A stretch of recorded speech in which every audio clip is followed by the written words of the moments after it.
Welcome to OC Power Donors. I am Paula Aragone, and I'm thrilled to be the new host of the Emmy-nominated TV show, The American Dream.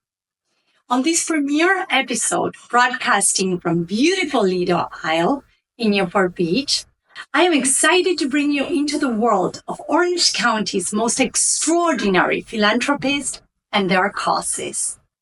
As a top 1% real estate professionals nationwide and the host of Aragone and Advisors podcast, I have the privilege of connecting with some of the most incredible leaders in our communities. In each episode of OC Power Donors, we shine the spotlight on the most amazing, influential philanthropists who are visionaries in our communities, and they are building lasting legacies. They are basically transforming lives through the power of giving. Today, I have the honor to sit down with Sue Grant.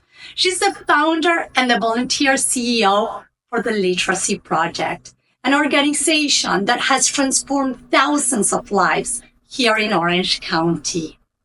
Sue knows that you can save a child's life in many different ways, and the gift of reading is one of them. Sue, thank you for having us here today. Thank you for honoring me by being a part of this show. It is a pleasure, and what a beautiful setting we have here in your beautiful home. And we're going to be exploring with Sue how her lifelong passion of providing literacy to the most vulnerable youth in America creates pathways for stronger families, financial success, home ownership dreams, and generational wealth building. So, Sue, can you take us back to the beginning? When was that moment when you felt literacy was your calling? Well, if I go back to the very beginning, interestingly enough, it's not upon the inception of Literacy Project, which was in 2009.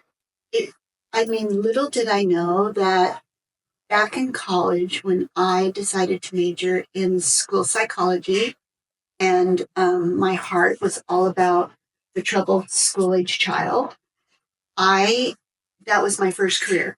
And I really cared about the disadvantaged child that, didn't have the great home life. And we as a community need to help those children. So my first heart was developed for that child. And that was my early career. Wow. And then after some time doing that, I had my own children.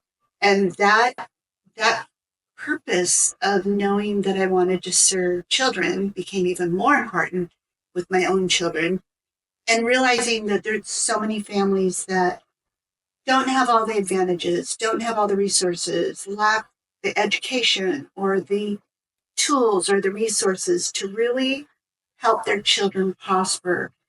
We all know, having children, that some of them, need a little extra help, or they need supplemental education, or it's not their strength, but you can develop that strength.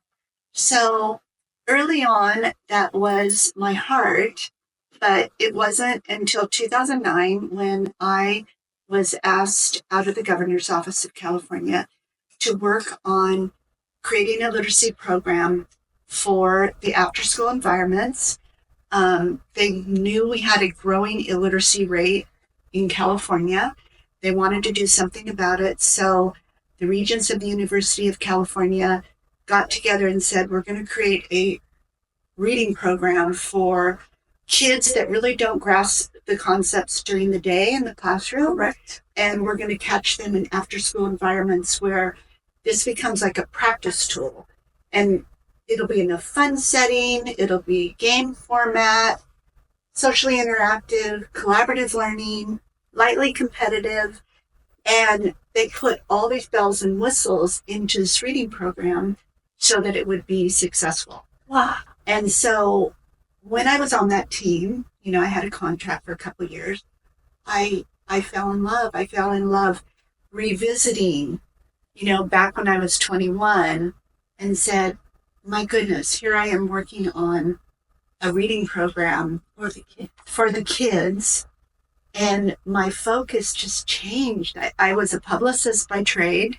I had a lovely 25-year career as OC Public Relations. And then, that calling came. But the beauty is you were able to transform that vision into the literacy project. A lot of people have the calling, have the vision, but they don't make the transformation. You did it. I did. Sometimes you just go. Yes. It's time to go. Like, let's go with this. And it unfolds and it develops and you get other people to get on board with you. And I think being a storyteller is one of the biggest parts of that success. Absolutely. Is to then study statistics and to know what condition we are in with illiteracy in the nation. And once you send that message to people, that's when really you build your village and you get people to help you. And one of the things I say is the impact that you are having, because you've helped thousands of kids improve their reading skills, but it doesn't just stop there. By doing that, there's an impact on the family, there's an impact on the community. I mean, it's a ripple effect that I call it. So can you share with us some success stories that you said, we helped this kid and this is what he did. Tell us about some of the kids that you've helped. There's so many good stories. I can imagine. Yeah. Kind of sentimental for me. I think when, you come to one of our graduations and you see, kids that just very disadvantaged, they are there's either raised by a single parent or they're the motel kids or the foster children, or they're raised by a relative, or they have no poverty and illiteracy or cousins. So they don't have the proper education tools. They don't have books in the house. I just read an unbelievable statistic that said in the most impoverished areas, there's one book per 200 children. No. Oh, that is heartbreaking. It is. So, when you deal with the statistics like that, we make sure it's not just about a reading program where we can prove that we take a child below 25% and we move them to 76%. And in many cases, we are taking children to approve above 125%. So our statistics are amazing. They're spectacular. But besides that, the other key thing is that we deal with attitudinal growth. So we actually pre-test our children about their attitude towards reading. Do you like to read out loud? Do you like to read in class? Do you like to, is when you go home, do you read books at home? 99% of the time the answer is no. No. And when we're done, our message that we drive home to kids is that if you learn to read, you could read to learn. And if you do that, you could become anything you want to be. So that's so powerful. So because, one of the things I see, as a real estate professional, I see the connection between literacy and real estate and how that impacts their most important financial decisions. So when I see families that they can read and they can understand contracts and loan programs and market reports, they can make better homeownership choices. And to me, there's that connection between being having that reading confidence that translates into life confidence and making good decisions. So those kids that are learning to read, now they can learn a lot more things by knowing how to read. So examples, like you're asking for examples. I mean, there's a lot of heartbreaking examples that we have. At the end of our program, we ask the kids to write a dream card. And we say, the sky's the limit now. Yes. You know how to read. you can be anything you want to be. What do you want to be? So we have, of course, the doctors, the nurses, the teachers, the soccer players, the military people, and we have all of those. But we're breaking a cycle. Yes. Poverty's a cycle, and it repeats itself. So, I mean, I could give you a couple examples where, a little boy was abandoned by his father. He's an only child living with his mother. She works 2 jobs as a housekeeper. She does everything for this little boy. But the truth is, he's a key latch student. Yes. That comes home alone. Yes. And basically locks the door and waits for his mother to get off. And he's very vulnerable. Yes. So when he did his dream card, he said, I dreamed to become a housekeeper. And that's all he knew. So perfect example is that we open the world. We open, even if they don't have a dream, we help them create a dream. Yes. Like we try to understand them at the end of graduation. Like, what are your skills? What's your heart? What's your passion? And we try to develop that. And we're talking about 2nd and 3rd graders.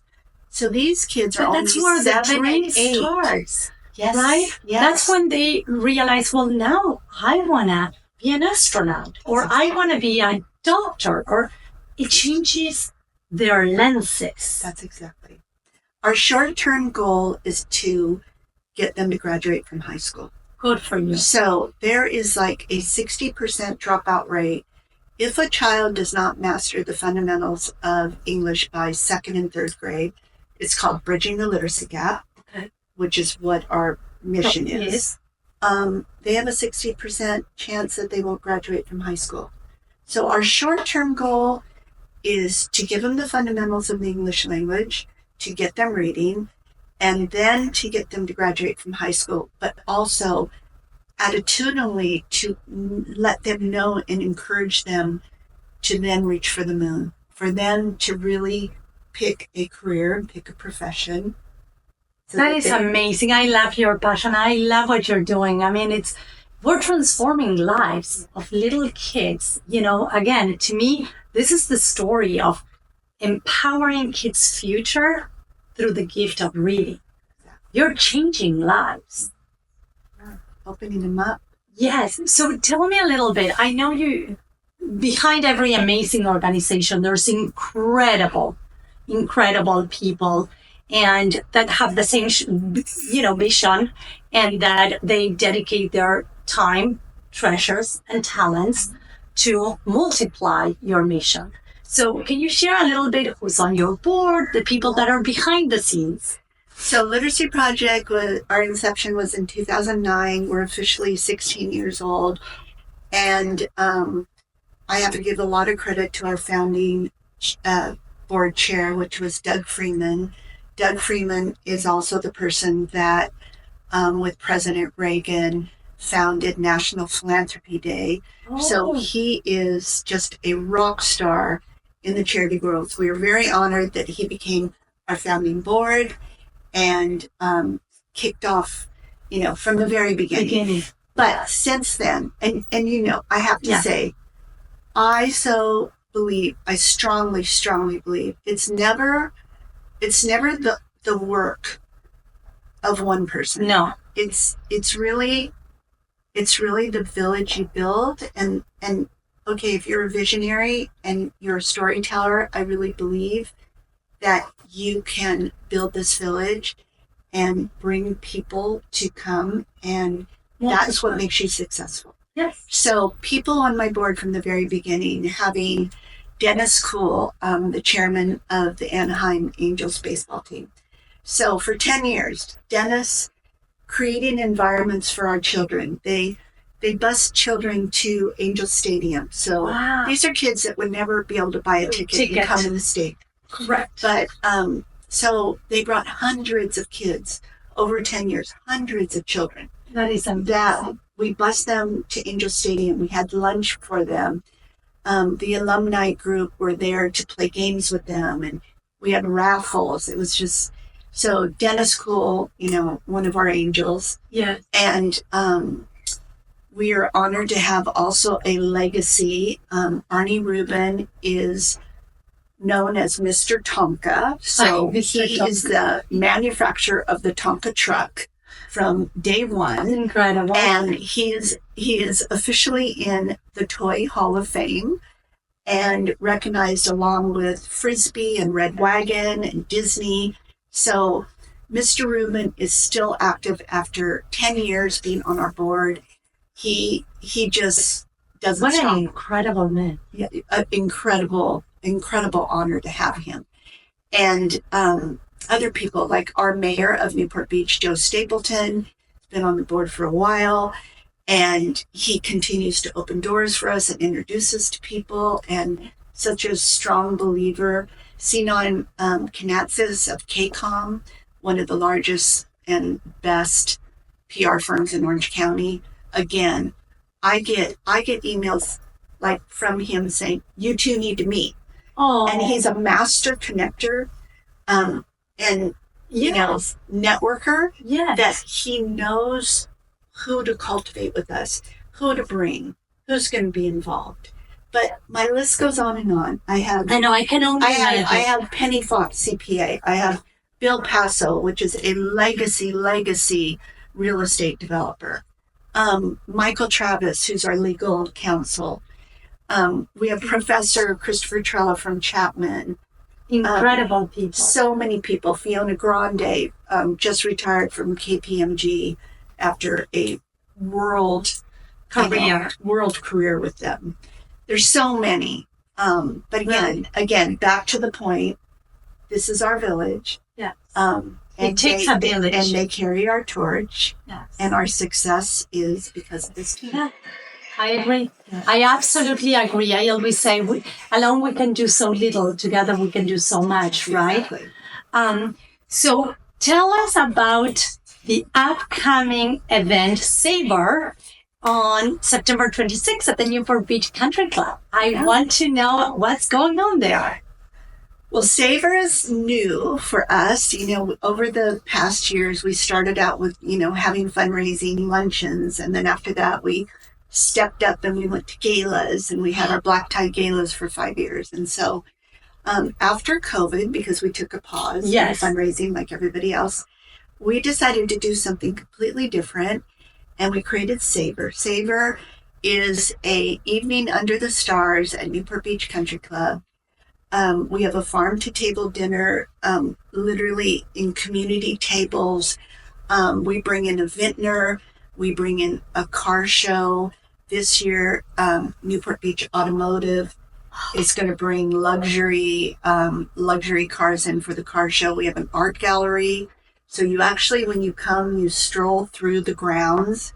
It feels so different. It feels so good. That's the whole point. Yes, I think so good. I think we needed to create Change. something out of the box. I agree. And we wanted everybody to enjoy. So all the senses, we tap into all the senses of Savor. Yes. We have music, we have musicians, we have art, we have automobiles for the collector. We have the cuisine's incredible. We have vintners that help. So and the best is the people that attend, right? So I think the listeners will want to come. I think everybody is being, I'm inspired by this. I'm inspired by your work. I'm inspired by your story. And I think that, most people by listening to this will want to get involved in helping you. So tell us, what are the different ways? I know one is coming to the event, so definitely get tickets. But there's other ways. They could volunteer. They could make a monetary contribution or even donate items, right, for your auction. Absolutely. So tell us, what can they do to get involved? So I think it's important for me to say that, we are able, with our reading program, to take a child through our reading program, which is 30 hours. Okay. And we can completely change their reading skills. Yes. And it only costs us $100 a child. So when you do the math on everything, they are getting specialized instruction by a reading specialist for about $9.33 an hour, which we all know Yes. that if you had a tutor, you would spend a lot more on a tutor. So that's how we run our program. So to make a donation, we make sure we have a very skeleton. I definitely want to thank, our big rock star is Laura Rubin, which is our regional director. But it's really the two of us that run the ship. And we do that because we want to make sure every dollar that comes in goes to our children. And that's the most important thing. That's why I think it's important that I always say I'm a volunteer CEO, because I want to give everybody the confidence that we're here to make this happen. Yeah. And that's the most important part when we do get funding. So if you'd like to make a donation, that's where I'll start. You can go on www.literacyproj.org. And on that site as well are the tickets for Savor. So you can click the link on Savor. If you want to be a sponsor, if you, for sure, please come to the event. Yes. You can do that. And then if you want to be hands-on, join our committee. We have about 25 incredible men and women on our committee that we all take the responsibility of producing this and, rolling our sleeves up and doing all the fun things together. We make it very fun. So we would love to have your volunteer. It's simple committee meetings. Do what you like to do. We like to make it the camaraderie and the fun. I call it community coming together and make lasting change, right? And that's what we're trying to do here. Create something that it will continue on for generations to come. Exactly. So lots of ways you can get involved. We welcome everybody and love to have you